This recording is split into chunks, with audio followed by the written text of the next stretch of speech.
Matthieu, chapitre 26. Lorsque Jésus eut fini de donner toutes ces instructions, il dit à ses disciples, « Vous savez que la Pâque a lieu dans 2 jours et que le Fils de l'homme sera arrêté pour être crucifié. » Alors les chefs des prêtres, les spécialistes de la loi et les anciens du peuple se réunirent dans la cour du grand prêtre, appelé Caïphe, et ils décidèrent d'arrêter Jésus par ruse et de le faire mourir. Cependant, ils se dirent, « Que ce ne soit pas pendant la fête, afin qu'il n'y ait pas d'agitation parmi le peuple. » Comme Jésus était à Béthanie, dans la maison de Simon le lépreux, une femme s'approcha de lui avec un vase qui contenait un parfum de grande valeur. Pendant qu'il était à table, elle versa le parfum sur sa tête. À cette vue, les disciples s'indignèrent et dirent, « À quoi bon un tel gaspillage? On aurait pu vendre ce parfum très cher et donner l'argent aux pauvres. » Le sachant, Jésus leur dit, « Pourquoi faites-vous de la peine à cette femme? Elle a accompli une bonne action envers moi. En effet, vous avez toujours des pauvres avec vous, mais vous ne mourrez pas toujours.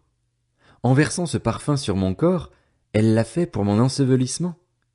Je vous le dis en vérité, partout où cette bonne nouvelle sera proclamée, dans le monde entier, on racontera aussi en souvenir de cette femme ce qu'elle a fait. » Alors l'un des 12, appelé Judas l'Iscariote, alla vers les chefs des prêtres et dit, « Que voulez-vous me donner pour que je vous livre Jésus? » Ils lui payèrent 30 pièces d'argent. Dès ce moment, il se mit à chercher une occasion favorable pour trahir Jésus. Le premier jour des pains sans levain, les disciples s'adressèrent à Jésus pour lui dire, « Où veux-tu que nous te préparions le repas de la Pâque? » Il répondit, « Allez à la ville chez un tel et vous lui direz, « Le maître dit, mon heure est proche. Je célébrerai la Pâque chez toi avec mes disciples. » Les disciples firent ce que Jésus leur avait ordonné et préparèrent la Pâque. Le soir venu, il se mit à table avec les 12. Pendant qu'il mangeait, il dit, « Je vous le dis en vérité, l'un de vous me trahira. » Ils furent profondément attristés et chacun se mit à lui dire, « Est-ce moi, Seigneur? » Il répondit, « Celui qui a mis la main dans le plat avec moi, c'est celui qui me trahira. Le Fils de l'homme s'en va, conformément à ce qui est écrit à son sujet, mais malheur à l'homme par qui le Fils de l'homme est trahi. Mieux vaudrait pour cet homme qu'il ne soit pas né. » Judas, celui qui le trahissait, prit la parole et dit, « Est-ce moi, Maître? » Jésus lui répondit, « Tu le dis. » Pendant qu'il mangeait, Jésus prit du pain et prononça la prière de bénédiction, puis il le rompit et le donna aux disciples en disant, « Prenez, mangez, ceci est mon corps. » Il prit ensuite une coupe et remercia Dieu, puis il la leur donna en disant, « Buvez-en tous, car ceci est mon sang, le sang de la nouvelle alliance, qui est versé pour beaucoup, pour le pardon des péchés. Je vous le dis, je ne boirai plus désormais de ce fruit de la vigne, jusqu'au jour où je le boirai nouveau avec vous dans le royaume de mon Père. » Après avoir chanté les psaumes, ils se rendirent au mont des Oliviers. Alors Jésus leur dit, « Vous trébucherez tous, cette nuit, à cause de moi, car il est écrit, « Je frapperai le berger et les brebis du troupeau seront dispersées. » Mais, après ma résurrection, je vous précéderai en Galilée. Pierre prit la parole et lui dit, « Même si tous trébuchent à cause de toi, ce ne sera jamais mon cas. » Jésus lui dit, « Je te le dis en vérité, cette nuit même, avant que le coq chante, 3 fois tu me renieras. » Pierre lui répondit, « Même s'il me faut mourir avec toi, je ne te renierai pas. » Et tous les disciples dirent la même chose. Là-dessus, Jésus se rendit avec eux dans un endroit appelé Gethsémané et il dit aux disciples, « Asseyez-vous ici pendant que je m'éloignerai pour prier. » Il prit avec lui Pierre et les 2 fils de Zébédée et il commença à être saisi de tristesse et d'angoisse. Il leur dit alors, « Mon âme est triste à en mourir. Restez ici, et veillez avec moi. » Puis il avança de quelques pas, se jeta le visage contre terre et fit cette prière, « Mon Père, si cela est possible, que cette coupe s'éloigne de moi. Toutefois, non pas ce que je veux, mais ce que tu veux. » Il revint vers les disciples, qu'il trouva endormis, et dit à Pierre, « Vous n'avez donc pas pu rester éveillé 1 seule heure avec moi?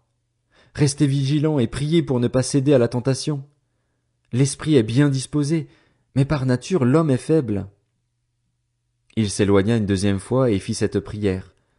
Mon Père, s'il n'est pas possible que cette coupe s'éloigne de moi sans que je la boive, que ta volonté soit faite. Il revint et les trouva encore endormis, car ils avaient les paupières lourdes. Il les quitta, s'éloigna de nouveau et pria pour la troisième fois, répétant les mêmes paroles. Puis il revint vers ses disciples et leur dit, « Vous dormez maintenant et vous vous reposez. Voici, l'heure est proche et le Fils de l'homme est livré entre les mains des pécheurs. Levez-vous, allons-y. Celui qui me trahit s'approche. » Il parlait encore quand Judas, l'un des 12, arriva avec une foule nombreuse armée d'épées et de bâtons, envoyés par les chefs des prêtres et par les anciens du peuple. Celui qui le trahissait leur avait donné ce signe. « L'homme auquel je donnerai un baiser, c'est lui. Arrêtez-le. » Aussitôt, il s'approcha de Jésus en disant « Salut, maître !» et il l'embrassa. Jésus lui dit « Mon ami, ce que tu es venu faire, fais-le. » Alors ces gens s'avancèrent, mirent la main sur Jésus et l'arrêtèrent. Un de ceux qui étaient avec Jésus mit la main sur son épée et la tira. Il frappa le serviteur du grand prêtre et lui emporta l'oreille. Alors Jésus lui dit, « Remets ton épée à sa place, car tous ceux qui prendront l'épée mourront par l'épée. Penses-tu que je ne puisse pas faire appel à mon Père, qui me donnerait à l'instant plus de 12 légions d'anges? Comment donc s'accompliraient les Écritures, d'après lesquelles cela doit se passer ainsi? » À ce moment, Jésus dit à la foule, « Vous êtes venus vous emparer de moi avec des épées et des bâtons, comme pour un brigand. J'étais tous les jours assis parmi vous, enseignant dans le temple, et vous ne m'avez pas arrêté. Mais tout cela est arrivé afin que les écrits des prophètes soient accomplis. » Alors tous les disciples l'abandonnèrent et prirent la fuite. Ceux qui avaient arrêté Jésus l'emmenèrent chez le grand prêtre Caïphe, où les spécialistes de la loi et les anciens étaient rassemblés. Pierre le suivit de loin jusqu'à la cour du grand prêtre, y entra et s'assit avec les serviteurs pour voir comment cela finirait. Les chefs des prêtres, les anciens et tout le Sanhédrin cherchaient un faux témoignage contre Jésus afin de le faire mourir, mais ils n'en trouvèrent pas, quoique beaucoup de faux témoins se soient présentés. Enfin, il en vint 2 qui dirent « Celui-ci a dit, je peux détruire le temple de Dieu et le reconstruire en 3 jours. » Le grand prêtre se leva et lui dit « Ne réponds-tu rien? Pourquoi ces hommes témoignent-ils contre toi? » Mais Jésus gardait le silence. Le grand prêtre prit la parole et lui dit « Je t'adjure, par le Dieu vivant, de nous dire si tu es le Messie, le Fils de Dieu. » Jésus lui répondit « Tu le dis. De plus, je vous le déclare, vous verrez désormais le Fils de l'homme assis à la droite du Tout-Puissant et venant sur les nuées du ciel. » Alors le grand prêtre déchira ses vêtements en disant « Il a blasphémé! Qu'avons-nous encore besoin de témoins? Vous venez d'entendre son blasphème. Qu'en pensez-vous? » Ils répondirent « Il mérite la mort. » Là-dessus, ils lui crachèrent au visage et le frappèrent à coups de poing. Certains lui donnaient des gifles en disant « Christ, prophétise-nous qui t'a frappé. » Or Pierre était assis dehors dans la cour. Une servante s'approcha de lui et dit « Toi aussi, tu étais avec Jésus le Galiléen. » Mais il le nia devant tous en disant « Je ne sais pas ce que tu veux dire. » Comme il se dirigeait vers la porte, une autre servante le vit et dit à ceux qui se trouvaient là « Cet homme aussi était avec Jésus de Nazareth. » Il le nia de nouveau, avec serment. « Je ne connais pas cet homme. » Peu après, ceux qui étaient là s'approchèrent et dirent à Pierre « Certainement, toi aussi tu fais partie de ces gens-là, car ton langage te fait reconnaître. » Alors il se mit à jurer en lançant des malédictions. « Je ne connais pas cet homme. » Aussitôt un coq chanta. Pierre se souvint alors de ce que Jésus lui avait dit « Avant que le coq chante, tu me renieras 3 fois. » Il sortit et pleura amèrement.